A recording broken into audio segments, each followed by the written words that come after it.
This video is brought to you by Craven's Comic Books and Collectibles.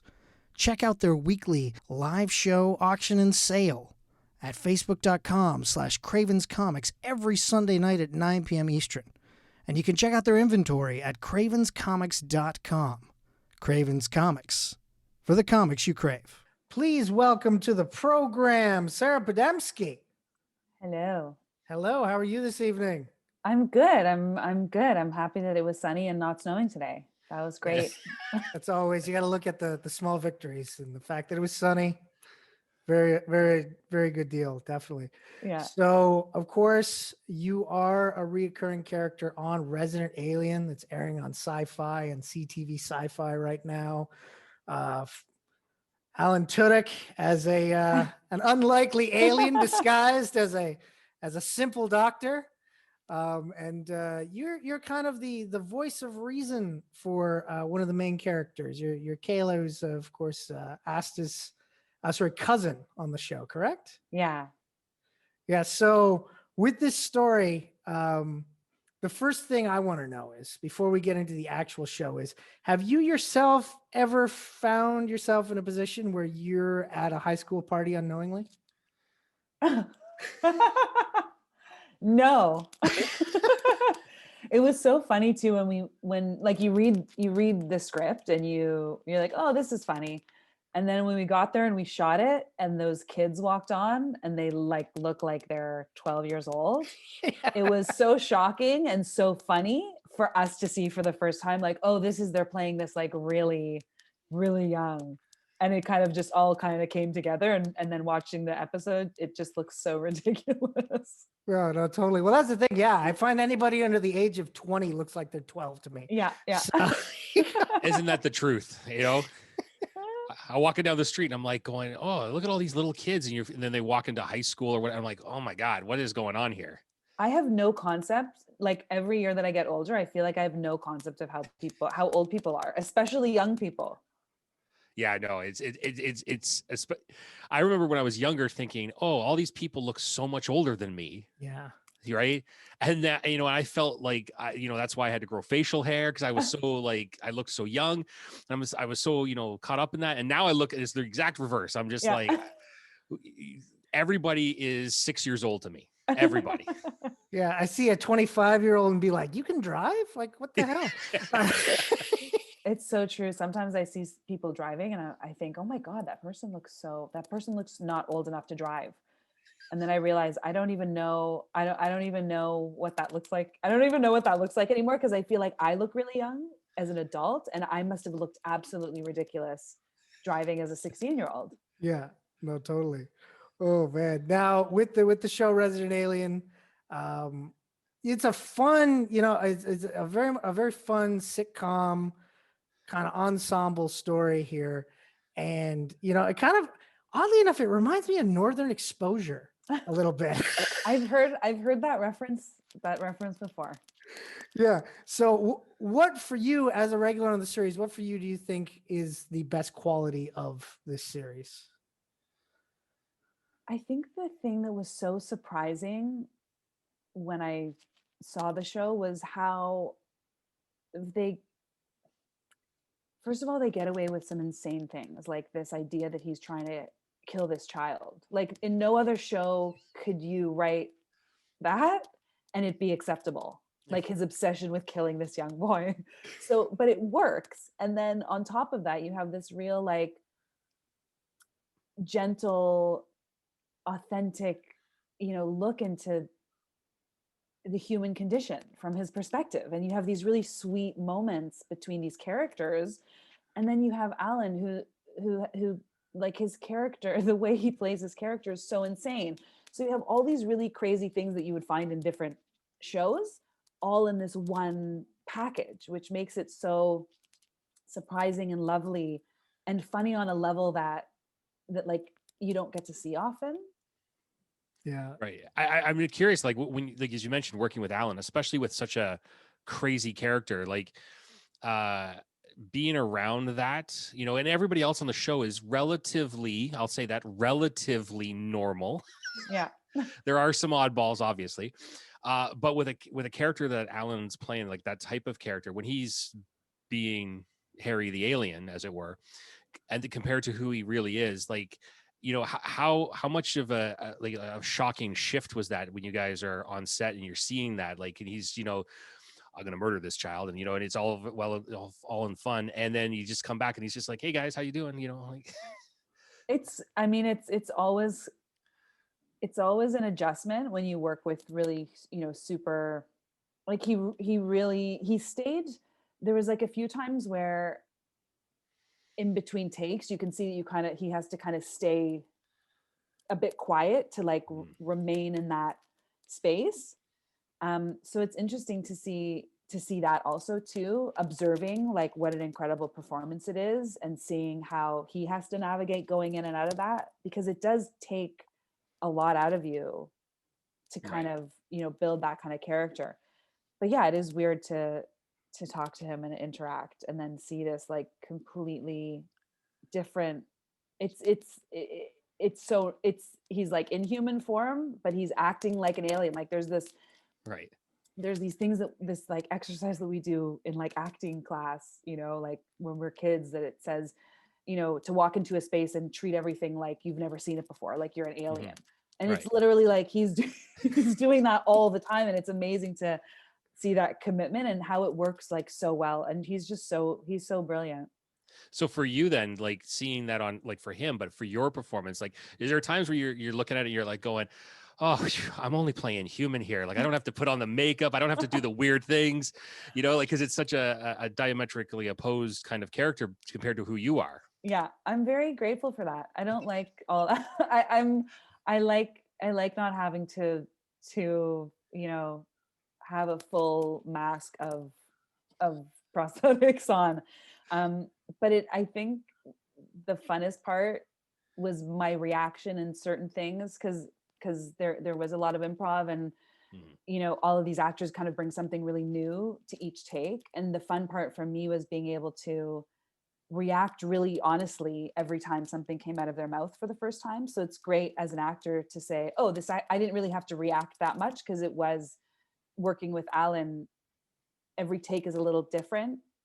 Right. So you have this really authentic, like when we first meet him in the clinic, the reaction from Kayla is like, interesting. Oh yeah, this is a nice guy, but he kind of looks a bit funky. So like my own reaction every time I interact with him, and I get to interact with him in tonight's episode, is like a real reaction, trying to figure out like, what's the deal with this guy? Something a little bit off. Where it's funny, if your character had to come around the corner a minute sooner in that first meeting, you would have seen him doing weird things with your baby. So there you go. Like poking him with a stick. Yeah. Oh my gosh. That baby was so good too. Oh yeah. Just like getting poked with a stick, just like quiet, never cried.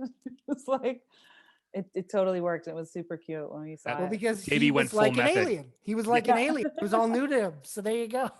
He's like, I don't know that this is a normal behavior. Sure, poke me with a broom. That's what they do here. You come, they put cameras on you, and they poke you with a broom. That's what this happens. is the film industry. Got it. Exactly. Oh my God.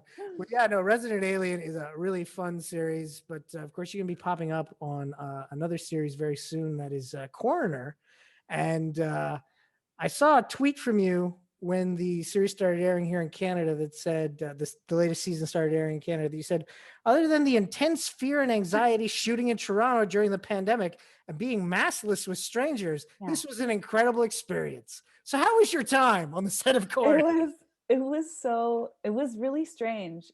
I think it was one of the first productions to go back. They took incredible care of us. Like it was almost like if we could have transferred the skills that we had on set to like the wider country, I think we would have like moved through this in a way better way.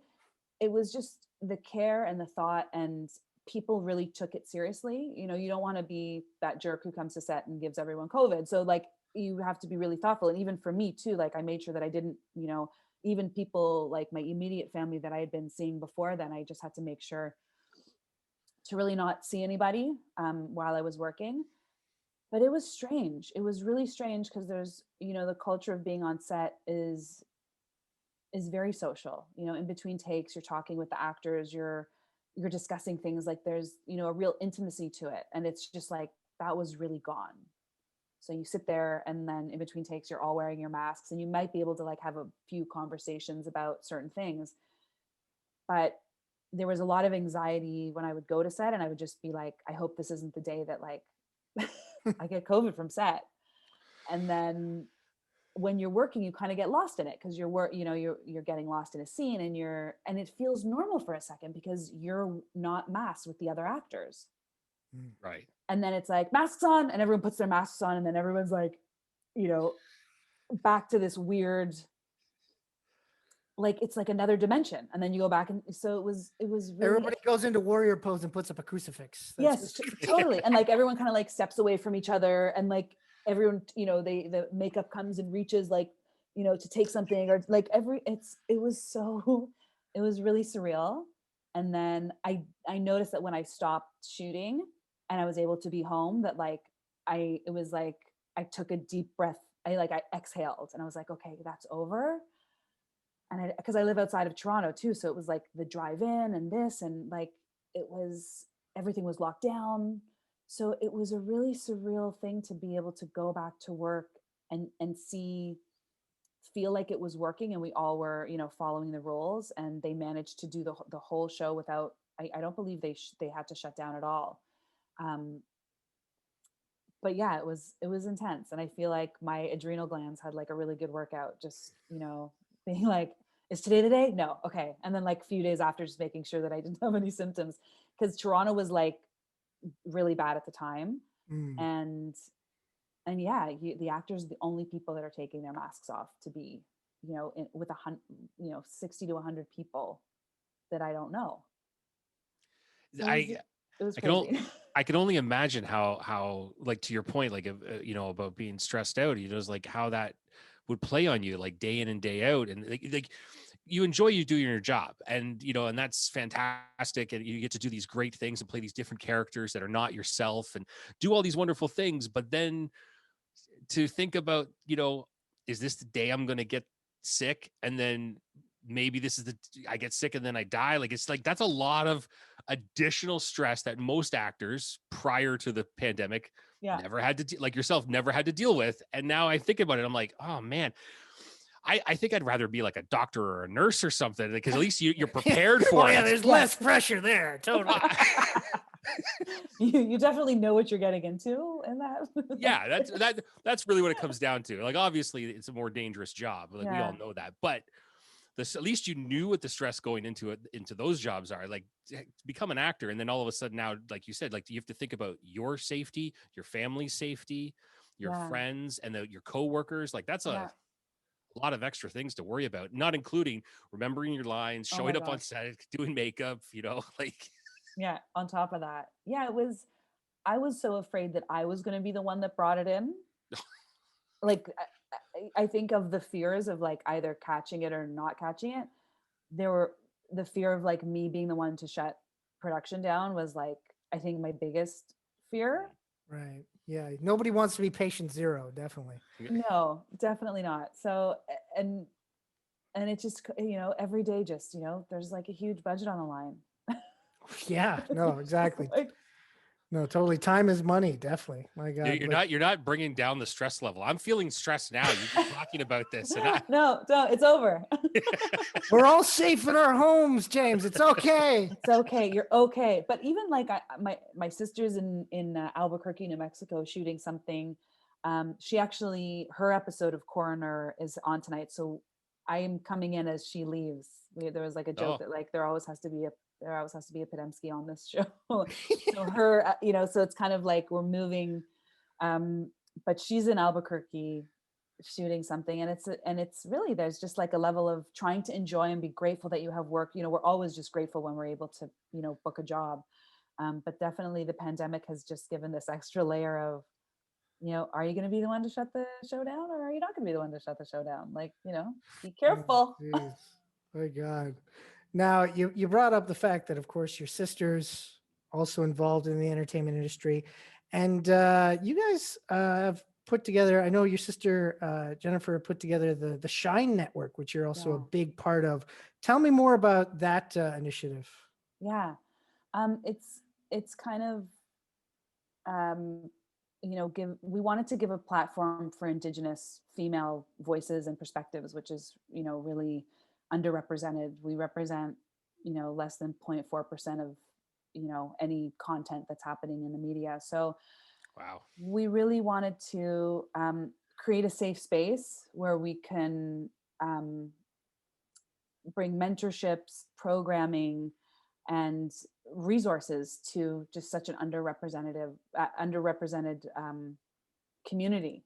And the response has been really great, and we're really excited about sharing our values and our stories and how our experiences of moving through the entertainment industry. We've just done a symposium that will be up on the website next week, and just talking about what it means to be an Indigenous woman in media and the kinds of things that you come up against very specifically because of one being a woman and one being Indigenous. And for me as a white passing Native woman, it's a totally different situation than someone who has darker skin and is seen automatically as a person of color. I feel like I've been able to move very freely in certain environments because of how I look. And it's been really interesting unpacking how many different experiences women have, and the different barriers to success and systemic racism and different things that we've never really been able to talk about in a safe space. So this is kind of, a call to action to say, like, this, there needs to be systemic changes. There needs to be more support, and we also need to feel safe to talk about our experience. Yeah, definitely. And people can sign up on the website for the Shine Network for, it'll be free 24-hour content, correct? Yeah. We're slowly, putting stuff that we've been working on for the last few months up, and we want to build more programming and opportunity for women. So we're just, I think, for Jen, she's really become like a matriarch in the community. And I've been able to like have firsthand access to her, which has been incredible. And I don't take it for granted that she's my sister. So it's been incredible to work with her and develop and just to share ideas about what the future will look like, and to be able to share that with our community. It's such an exciting time, and we have so much to offer. We innately are storytellers. We come from these communities that are so rich with content and stories and practices and history. It's such an untapped market, and I think we want to just make sure that we're at the head of it, and we're doing it in the right way, and taking abiding by the right protocols, and making sure that we do it in a respectful way and in a way that keeps our community emotionally safe, and we just move forward in a really good way. That's fantastic. awesome. And of course, people can find out more at shinenetwork.ca, correct? Yeah. That's awesome. Now, one last thing I wanted to talk to you about, and because I was watching a couple of video interviews with you and your sisters, and you guys were on a red carpet or an award show a couple of years ago, and the person interviewing you asked you guys to move a little bit closer, and you were linked with your sisters, and you moved forward, and you said, "Oh, we're sausaging because we're like linked sausages, and we're all moving together." Is that a Podemski thing? Is that something you guys commonly use, sausaging? I actually think we made that up just then, because it was like hot and sweaty, and we were just like, I think that stuff doesn't come easy to any of us. I think we're like, when we do those kind of red carpets and we do those interviews, it's just like the lights are hot, you're like moving from one person to the next, and because we're like, we know like how to stick together so that we're all in the frame, we were just kind of like moving around, like it felt like I was in a sausage casing with the two of them. I don't know, that's the first thing that kind of came to. Such a strange image to think of you. I know, it felt like we were linked, maybe like we were linked sausages, maybe that was There you go. That's much Yeah. better than being encased in the Yeah, yeah. Let's go with the link sausage. No, Link sausages, yes. let's not go into the sausage casing tomb of death. No, let's not do that. Yeah, the heat and the light and the experience maybe felt more like the inside the sausage. There you go. casing. Oh, well, Sarah, I want to thank you for coming on the program. It's been great talking with you. Thanks I for look having forward me. to seeing more of you on Resident Alien and to, of course, see the importance of always having a Podemski on set for Foreigner. So thank you so much for coming on. Thanks for having me. Thank you so Have a much. great night. You too.